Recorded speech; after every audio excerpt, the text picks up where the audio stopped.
So then there's never like a place where you reach the next level and then there's no more next levels. There's always going to be moving up and moving up and moving up. Because you can't allow one level without creating another.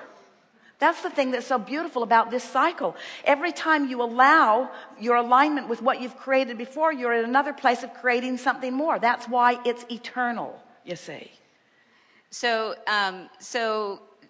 can you talk about like the phenomenon of like the 100th monkey or a paradigm shift or just like a mass consciousness shift? We've been talking about that a little bit as we talk about when you hold a thought for as little as 17 seconds and your attention on it, it's active, your attention to it causes an activation of it within you, and another thought joins it, and that really is the process of the way this energy expands. The more attention you give to something, the more law of attraction brings other thoughts like it to it, until eventually there is a sort of explosion that takes place that catapults you into a stronger place. But that's why, and we haven't talked about this in this context before, that's why even poking around at a problem will cause a catapulting of a solution, you see. It's all part of the process.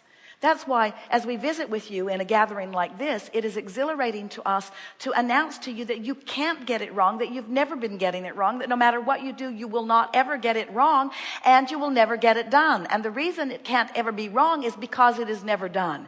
You're just constantly reclaiming your position, and those of you who've been listening here today, you're going to be reclaiming your position deliberately. You're not just going to stumble into it, you're reclaiming it deliberately and then moving to the next. Often you stumble into something that's pleasing, but it's never as pleasing as when you have intended it, you've known about it, you've recognized your vibrational differences, you've done the work to move in the direction of it, you've felt your improvement, and then when it manifests, that's when the true celebration of being a deliberate creator comes. And we think that's what you're talking about. The 100th monkey is consciousness all over the planet having similar life experience, which is causing them to ask similar questions. So as they're having enough life experience that's causing them poke around at the same problems and the same questions, the solutions are in the vortex. And then along comes this really allowing monkey who hasn't been trying to please the other monkeys.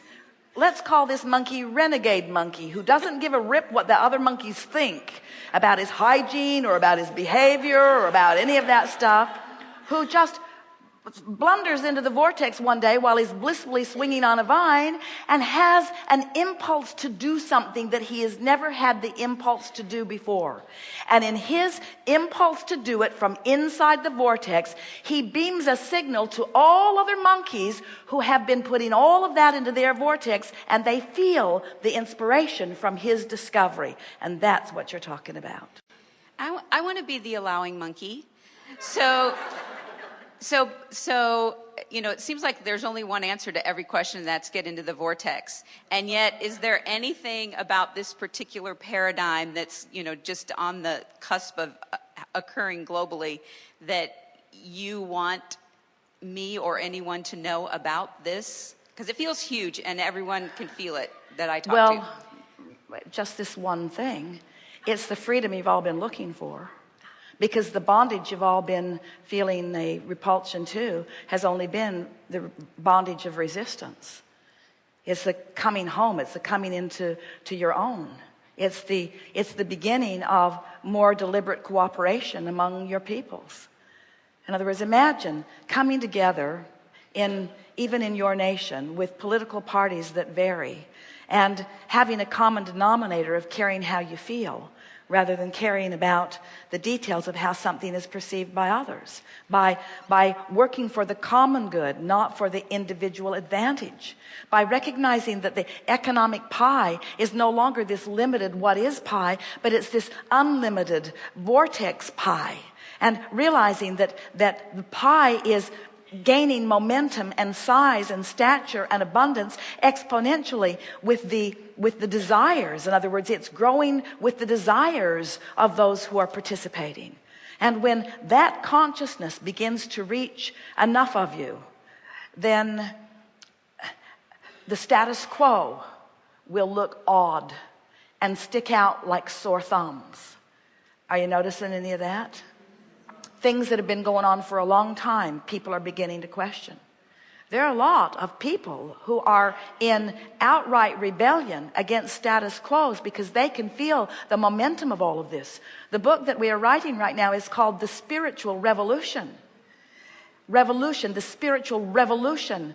We may ask them to cross the R off and call it spiritual revolution evolution, spiritual evolution revolution, because they're one and the same. In other words, there is no evolution without some revolt, and there is no revolt without knowing what you don't want. And when you know what you don't want, you launch rockets about what you do want. And then some like you, what a beautiful monkey you are, some like you find alignment with it and know it so clearly that you don't take no for an answer. You don't argue for limitations anymore. You don't try to explain that it can't be explained in that way. You're willing to jump. You're willing to jump the scientific gulf. You're willing to stand in the place of faith because you know about the laws of the universe, and that's enough of a bridge for you. And when that happens, then a paradigm shift is what is experienced and is what's being experienced. You all knew when you came that this was a time of awakening, and we would like to say really the time of reawakening. But it doesn't mean that there needs to be upheaval. It doesn't mean that your world needs, as you know, it needs to come to an end. It's an evolving thing. It's a raising the water and going, and raising the water and going. And it's only those who stand so determined to hold the status quo, that fear the change, that begin telling you that the sky is falling. And we promise you the sky is not falling. It's a stable world that you live in. You live in a stable economic world. You live in a stable ecological world. You live in a stable vibrational world. You are eternal beings, and this will be your place of powerful, deliberate creating, source energy creating for a very long time. These are wonderful times. Thank you.